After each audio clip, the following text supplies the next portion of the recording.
Do you have recurring nightmares or sleep terrors where you're just afraid to go to sleep at night? If so, just know that you're not alone, and in this video I'm going to share 7 ways to stop recurring nightmares so that you can have a good restful night.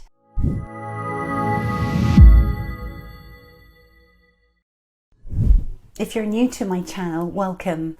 I'm Sarah Jane and I offer up helpful videos that will get you to a point where you can calm your nervous system, heal from unresolved trauma and narcissistic abuse, and live the life that you are designed to live.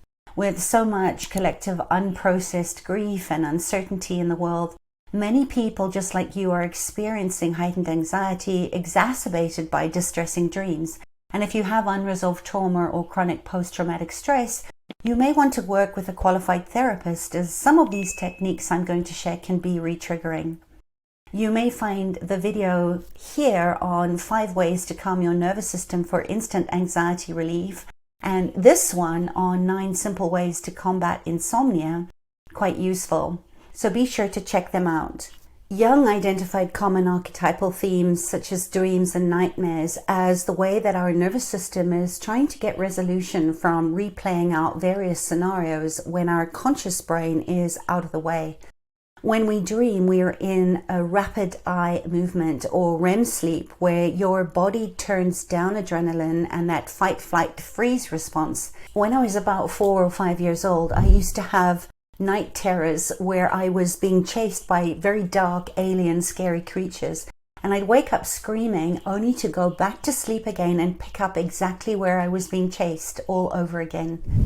A lot of us don't remember the details of our dreams or nightmares. We just wake up in the morning feeling tired and anxious, knowing that we had a bad dream that has left us feeling incredibly unsettled. If you've been watching something very disturbing on the television, or you see graphic images on social media where you feel helpless to change what is happening, that is a constant state of nightmare. And I remember once when I was on the treadmill at the gym, there was a television on, no sound, and I saw images of dolphins being killed in Taiji. And I instantly started to cry. For nights after that, I couldn't get the images out of my head. And I'd have to check in with myself and stay away from anything that upsets me. The only way I could stop the dolphin slaughter nightmare was to find ways that I could raise my awareness to what was going on with the dolphins and the elephants and all the animals that are in trouble on the planet. And whenever I'm deeply upset and concerned, that way I can awake and use my grief in a good way and the nightmares stop. When my daughter was little, she would start crying when she was watching a Disney movie, right at the point where, for example, Dumbo couldn't fly or Simba in The Lion King got killed, and she'd instantly turn it off and run away. She never got to the happy ending, which, like most stories about life and Joseph Campbell's hero's journey, where we have the villain and the hero and the dark night of the soul, there's always an ending. So in other words, when we interrupt our nervous system in a hypervigilant state, we never get to complete that running away or the fighting. We get stuck in a freeze state and we dissociate. If your child is having recurring nightmares or is upset when they see something disturbing, you may want to help them to change the outcome to a positive one by talking it through with them or reading a story. Treat your nightmares the same way that you would help a child with this. Not negating or pretending that it's not upsetting, but really listening and validating the feelings, showing them that they matter, and allowing them to have that opportunity to come to their own resolution in their own time. If you have read Brian Weiss's book, Many Lives, Many Masters, or watched the series The Ghost Inside My Child, you'll understand that sometimes recurring nightmares are trapped traumas from past lifetimes that person has reincarnated into this life to resolve. A good regression therapist or hypnotherapy can really help you to get through this kind of trauma and heal. Also, learning to interpret your dreams as the dreamer can be very supportive and an informative way to live well and deal with any challenges that you are having in your life. in these strange times where we are in sort of state of arrested hypervigilance and anxiety and the survival mode, it can feel like your waking time is a nightmare. So even if you're not terrorized in your sleep, these tools can be very helpful. This is a huge topic beyond the scope of this video. So for now, here are the 7 ways to stop recurring nightmares and night terrors. Number 1 is nervous system repair. Learning to down-regulate your system when you are awake and getting to a place where you can build more capacity as your nervous system comes online is a great way to start building resilience, and it'll stop the nightmares. We all experience challenges in life, so knowing how to work with the shadow, heal from unresolved trauma, do your inner child work can all be very helpful in resolving these trauma wounds. I have a nervous system reset program on my website where I give you tools and practices that you can use to support that. We also have a growing community of self-healers inside of the Healthy Body, Quiet Mind Facebook group, where the safe container gives you the opportunity to co-regulate. I'll post the link below. This is a closed Facebook group, so it's very safe and a wonderful way that you can practice healthy co-regulation, and I hope you'll join us there. The second one is CBT, or cognitive behavioral therapy, which is an evidence-based treatment that can help people with basic survival needs that show up as depression or anxiety, panic attacks, and just difficulty in relationships, and of course nightmares. You're basically changing your negative thoughts and the stories that you're telling yourself. You can use CBT to change your nightmares so that instead of you waking up from a nightmare or a terror right at the most terrifying point in the dream, you can say something like, even though I felt like I was going to die or be hung or burnt at the stake or get eaten alive by a tiger, you get the idea. I am safe and protected in this moment. Peter Levine, my somatic experiencing mentor, has a wonderful book called Waking the Tiger, and in it he describes a session with a woman who had been sexually abused as a child, and decades later when she saw Peter, she was in a lot of physical pain. She was stuck in an abuse cycle. He got her to visualize in his therapy session or dream, instead of feeling helpless to change which was happening to her, to see herself pushing against her attacker and saying no, so that when she did this, she was able to engage her frozen body by physically pushing away and fighting back and walking away unharmed. In other words, she went through the physiological changes of hyperarousal where she had that big adrenaline burst and she was able to fight and run away and complete a successful outcome, to downregulate her nervous system to a rest and digest state, which is where we want to get to. I'm safe and I can protect myself. So when you wake up from a nightmare, instead of trying to go back to sleep straight away, you may want to get up and write down the nightmare in as much detail as you can when you get to that moment just before death when you woke up. And then you want to write down what happens next, how powerful and strong and in control you are. And instead of running away, that you turn toward your persecutor and you slay them, or perhaps you do something that ensures that you get to live another day empowered and in control. If the nightmare involves a living person you're having a challenge with, you could, in your next step, then speak to that person and get resolution by following the steps that you took in changing the storyline of your nightmare. You'll find that when you bravely confront your fears, asking yourself, what's the worst thing that can happen here if I go and talk to this person, and then writing them down, that when you do come to have that conversation with safe and strong boundaries in place, your mind no longer has to obsessively ruminate and dream about the what ifs, and the nightmare will stop. The third way is to use lucid dreaming. You can take this a step further and practice lucid dreaming with automatic writing. And I made a video about automatic writing and lucid dreaming, which I'll post in the comments below. Neuroscience don't quite know exactly how and why lucid dreams happen, but they do have some ideas. For one thing, studies have found that physical differences in the brains of people who do and don't have lucid dreams are quite remarkable. The very front part of the brain, called the prefrontal cortex, the sites of high-level tasks and decision-making and recalling memory, is much bigger in people who have lucid dreams.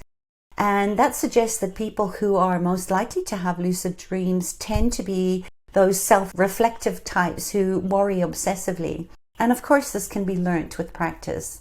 Benefits of lucid dreams might help your waking life with things like less anxiety, having a sense of control that you feel during lucid dreams that can stay with you and make you feel empowered as you go about your life. When you're aware that you're in a dream, you can shape the story and the endings. And that might serve as therapy for people who have nightmares, teaching them how to control their dreams, to be almost like a movie director that gets to have another take. It also increases motor skills, because the same part of your brain that turns active when you imagine the movements while awake or run through them during a lucid dream. Researchers found evidence that lucid dreams can help people solve problems that deal with creativity, like a conflict with another person, more than with logic, like when you're trying to solve a maths problem. Some people taking part in lucid dream studies were able to come up with new innovative ideas or insights, sometimes with the help of characters in their dreams or their nightmares. So just keep that in mind. And if you suffer from chronic post-traumatic stress disorder, this may not be something that you want to do on your own until you have more capacity online to downregulate your anxiety. Lucid dreaming can cause poor quality sleep. Vivid dreams can wake you up and make it really hard to get back to sleep. And you might not sleep well if you're too focused on lucid dreaming. Confusion, delirium, and hallucinations are quite obvious in people with PTSD and have certain health disorders. And it can blur the lines between reality and the imaginal realm.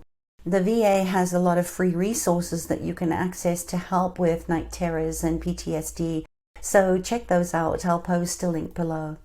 With lucid dreaming, you set the intention before you go to sleep that you're going to get clarity on something or work on a specific fear or problem that you're having. You want to really prime your mind to notice any unusual details in your dreams, to alert you that it's not real before you go to sleep. And you might want to do some orientation if you do wake up, to check that you are in a safe space.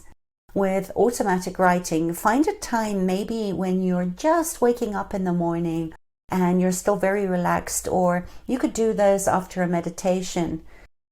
Ask a question before you begin, or recall the night terror or nightmare in your dream state that you had, and then just write down without stopping to look at what you're writing until your pen stops on its own. Don't try to force the information or edit what comes through. Just write. This type of writing is either channeled from your subconscious, your higher self, or it could be from a guide, like a loved one who's passed, an animal guide or an archangel. You can ask for certain guides or teams of spirit helpers to come through and assist and guide you.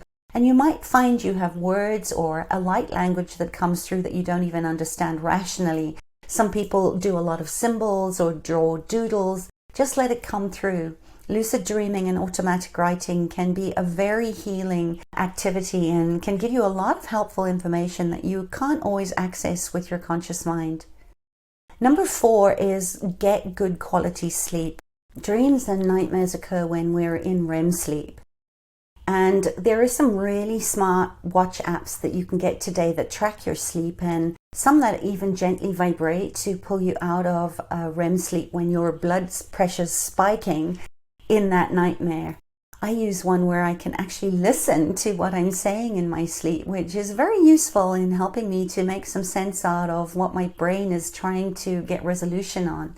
Taking antidepressants or drugs can also increase nightmares and night terrors, so speak to your doctor about that. Number 5 is grief work. We are all in a dark night of the soul where we need to process our unresolved individual and collective grief. Grief allows us to metabolize all that we've lost and never had. It gives us access to the soul. It's not a symptom to get rid of, but rather something that needs to be held and witnessed together. Jung says grief cannot become itself without another, that the greater part of the soul lies outside the body, and our nightmares are our soul seeking to be fully embodied, so that we are no longer afraid of death or of being alone. That's where we can really have true intimacy with a tree or a friend or a lover. It happens in that space of contact, in the between, in connectivity. And the wound is the place of desire. It's all the parts we've betrayed and neglected. It's our soul, our psyche trying to get us back into experience with the parts that are not welcomed or honored. If we can act from a place of giving grief a space at the table and welcoming it, then there's no shame. There's no longer a place of feeling like we don't belong or there's something wrong with us. When we can acknowledge grief communally, when we weep for all of us together, our hearts can soften. And when we deny grief, it becomes the living nightmare that we see playing out right now in gun violence and stabbings and wars and so much separation. My mentor, Francis Weller, says that grief is literally going to save our asses. That the broken heart will have the ability to remind us of what it is we love, and rather than closing down and going paralytic or into passivity, that it stirs something that Prezozin calls the outrageous courage of the Bodhi heart. That somehow that shattering of denial and the illusion of heroic responses actually generates a truer, more full-hearted version of courage. This is probably the most important point of all. To do your grief work. Find safety in community, in a place of circle and ritual where in your coming together you can trust that you matter, you can carry your grief not alone anymore, and your nightmares get to change. We don't choose our wounds that play out as nightmares, but we can use them to reshape us into something beautiful and give back to the world in a bigger way. Number 6 is lifestyle changes. Not eating late at night, drinking alcohol to go to sleep, or caffeine, reducing your exposure to EMFs and limiting your screen time are all good practices of self-care. Good sleep hygiene is so important for your overall well-being. Watch the video on 9 ways to reduce anxiety and insomnia. Prezozin is a drug that is being prescribed to decrease blood pressure that seems to be having quite a good effect in stopping nightmares. You'd need to speak to your doctor about this. There are also many studies on plant medicine like CBD or medicinal mushrooms that are having good results with PTSD and night terrors as well. So do your due diligence and get informed on all of your options. I hope you found this information helpful in resolving recurring nightmares and improving your health and well-being. Thank you for watching, for your comments and your questions. You truly matter to me, and if you like this information, please subscribe to my channel and share it with someone that you may know that is looking for this. Together we can feel and heal together and create a sustainable future built on love and trust.